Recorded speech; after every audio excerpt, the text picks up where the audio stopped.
A U.S. Navy 100-pounder Parrott rifle, registry number 206, is displayed in front of the old jail in York, Maine.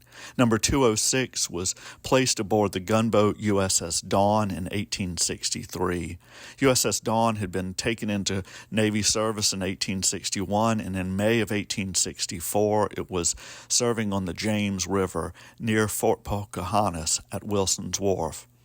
The fort was occupied by the troops of the 1st and 10th United States Colored Troops, and the presence of these armed African-American soldiers so near Richmond alarmed authorities there. They dispatched Confederate Major General Fitzhugh Lee and 3 brigades of cavalry to attack the fort.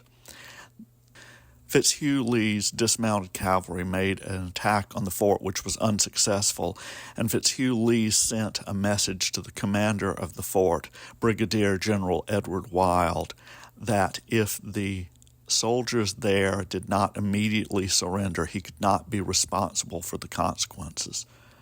Wild had advised Colonel Robert Shaw of the 54th Massachusetts in selecting officers for his regiment, and Wild had gone on to raise regiments of formerly enslaved African-American soldiers in eastern North Carolina.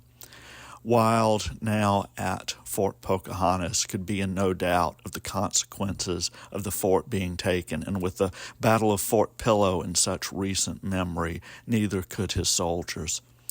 But his soldiers did not surrender.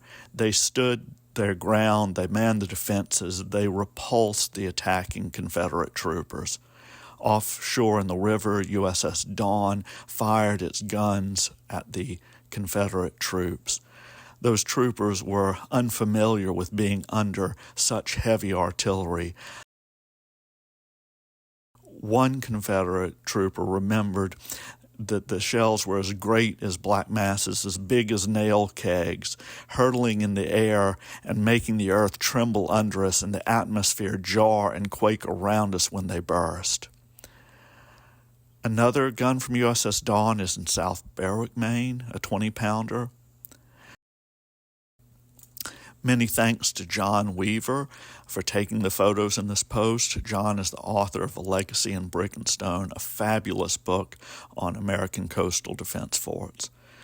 Number 206 is a monument both to the crew of USS Dawn and the soldiers of the United States Colored Troops who held their ground at Fort Pocahontas, fighting for freedom and their lives.